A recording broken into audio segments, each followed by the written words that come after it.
అప్పుడు సాక్షి ఉద్యోగులకు అనుకూలంగా రాస్తారు. ఆ రోజున ఉద్యోగులకు అనుకూలంగా రాసినటువంటి ఈనాడు జ్యోతి ఇప్పుడు నిశ్శబ్దంగా ఉంటాయి. అది మనకి ఆంధ్రాలో జరిగేది. ఏదైనా రాజకీయ కోణంలోనే చూసుకోవాల్సిన కర్మ అన్నమాట.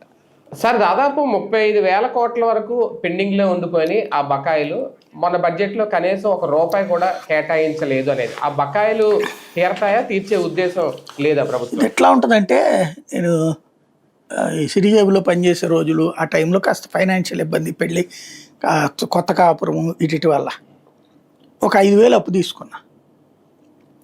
దీపావళి మందు సామాన్ల షాప్ పెడతామనేసి 5,000కి 2,000 లాభం వచ్చింది.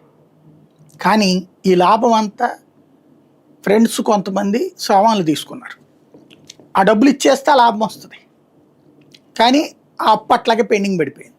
ఇక్కడ చేతికి 4,000 క్యాషే ఉంది, ₹1,000 పెండింగ్ పడింది.